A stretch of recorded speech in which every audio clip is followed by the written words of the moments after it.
Without full time principal? नहीं, ऐसा तो नहीं है, लेकिन जब ये सरकार बनी थी उस वक्त बहुत सारी वैकेंसीज थी, लेकिन इसके बाद काफी काम हुआ है, डीपीसीज हुई है।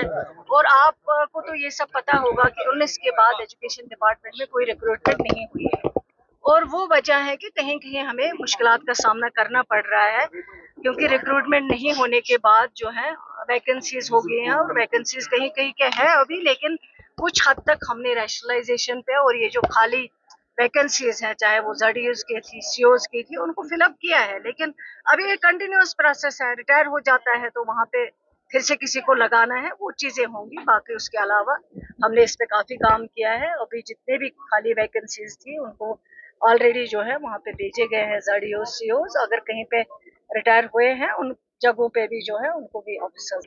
देखिए, मैंने आपको पहले भी कहा, ये जो जीएमसी अनंतनाग था वहाँ कुत्ते बैठते थे, वहाँ गेट तक भी नहीं लगा हुआ था।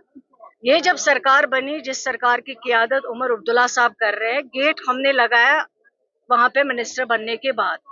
हमने वहां पे नया जो है नई बेडिंग जो वहाँ जरूरत थी वो हमने भेजे हैं। डॉक्टर्स आज सबसे ज्यादा अच्छे डॉक्टर्स, चाहे वो कार्डियो के डॉक्टर हों, चाहे वो आर्थो के डॉक्टर हो, चाहे वो एएनटी के डॉक्टर हो, चाहे वो बाकी डॉक्टर्स हो, वो सबसे ज्यादा वहाँ है।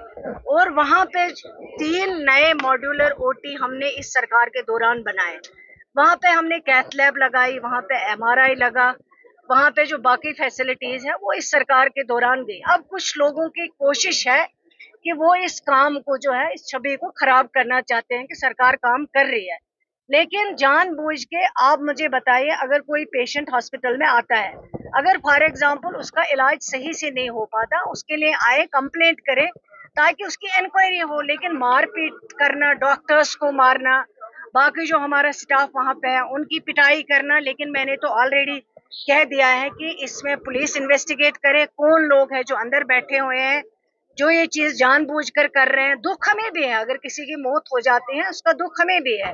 हम इसमें ये नहीं है कहेंगे कि मौत हुई तो चलो ठीक है, लेकिन हमने ऑलरेडी इंक्वायरी बिठाई और इंक्वायरी का इंतजार करना चाहिए। मैंने तब भी कहा अगर कोई डॉक्टर मुलवस होगा उसके खिलाफ सख्त से सख्त कार्रवाई की जाएगी। लेकिन फिर अंदर जाके हमारे लेडी डॉक्टर्स को, हमारे बाकी जो पैरामेडिकल स्टाफ है उनको पीटना, बड़े डॉक्टर्स उनको पिटाई करना, वो इस तरह ये लोग कौन कर रहे हैं उसके खिलाफ अब हम तहकीकात कर रहे हैं। और जो भी इसमें मुलवस होगा, अंदर बैठ के कोई सरकार की छवि खराब करना चाहेगा, लेकिन मैं ये यकीन से कहती हूँ कि जो इतना हेल्थ डिपार्टमेंट में इस 1.5 साल में काम हुआ है वो शायद पहले कभी नहीं हुआ। यहाँ लोगों ने कैथ लैब के बारे में नाम भी नहीं सुना है, लेकिन आज अनंतनाग में कैथ लैब लगी है, एमआरआई लगा हुआ है, बाकी इक्विपमेंट जहाँ जरूरत है। और आज जहाँ हम बारामूला में हैं, यहाँ के हॉस्पिटल में कैथ लैब लगने वाली है, एमआरआई लगने वाली है, ऑलरेडी सैंक्शन हो चुके। पहले ये चीजें नहीं थी। और इन लोगों को अब ये चीज जब देखते हैं कि इम्प्रूवमेंट है, जब देखते हैं कि लोगों के लिए काम हो रहा है, उनको ये बर्दाश्त नहीं हो रहा, और वो ये चीजें जो है इसलिए करना चाहते हैं ताकि सरकार बदनाम हो, सरकार की छवि। ऐसा नहीं है कि डॉक्टर्स अवेलेबल नहीं है, रोस्टर लगता है बाकायदा। अगर कोई डॉक्टर अवेलेबल नहीं हो, जिसका रोस्टर लगा हुआ है, ड्यूटी पे नहीं हो, तो लोग कंप्लेंट करें, लोग बताइए। लेकिन ये भी आपको भी डॉक्टर्स को अप्रिशिएट करना चाहिए, क्योंकि वो भी दिन रात काम करते हैं, उनके लिए भी मुश्किलें हैं, वो भी कभी कभार डिप्रेशन में चले जाते हैं, सर्जरीज कितने करते हैं, नींद उनकी पूरी नहीं होती है, फिर उन्हीं के पीछे हम लोग पड़ेंगे तो आखिर संभालेगा फिर कौन इलाज करेगा? फिर अगर डॉक्टर भाग जाएंगे, बैठ जाएंगे, कौन इलाज करेगा? हमें भी उनके काम को एक्नॉलेज करना चाहिए, उनको अप्रिशिएट करना चाहिए।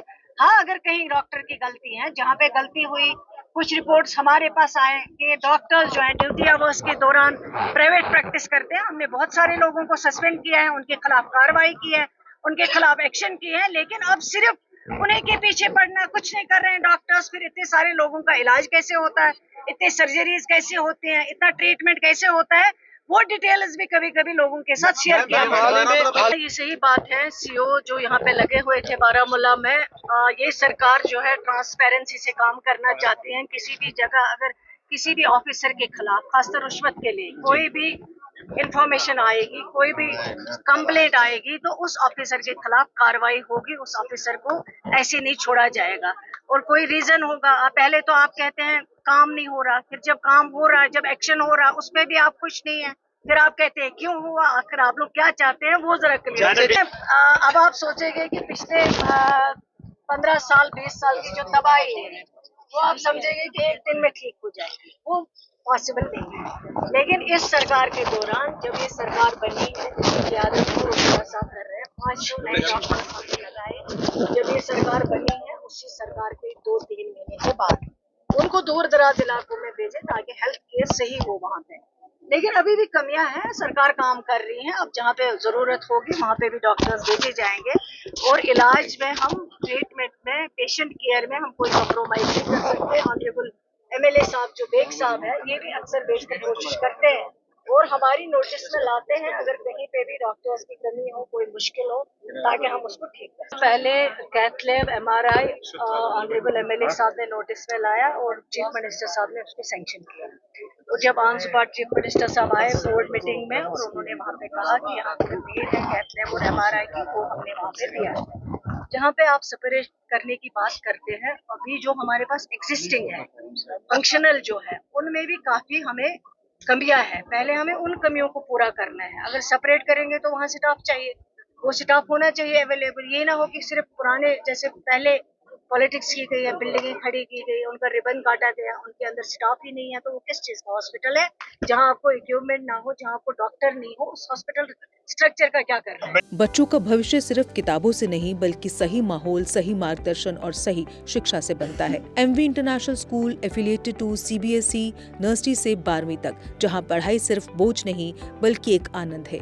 प्रेप स्कूल की विशेष पहचान इंग्लिश फोनिक्स आधारित शिक्षा, बच्चों के लिए आकर्षक किड्स टॉय रूम, लर्निंग के साथ फन अम्यूजमेंट पार्क फैसिलिटी, जोशपूर्ण और प्रेरक गतिविधियों पर आधारित कक्षाएं, क्वालिटी एजुकेशन का भरोसा, 18 से अधिक एजुकेशन एक्सीलेंस अवार्ड्स, अनुभवी शिक्षक और आधुनिक शिक्षा प्रणाली, safe and reliable transport, 47 school बसें, सुरक्षित पिक एंड ड्रॉप सुविधा। यहाँ हर बच्चा सीखता है सोचना, समझना और आगे बढ़ना। Admission open nursery to class 12। आज ही अपने बच्चे का सुनहरी भविष्य सुरक्षित करें एमवी इंटरनेशनल स्कूल के साथ। एमवी इंटरनेशनल स्कूल, जहाँ शिक्षा बनाती है कल के लीडर। जम्मू कश्मीर की खबरों के लिए जुड़े रहिए JK अपडेट के साथ।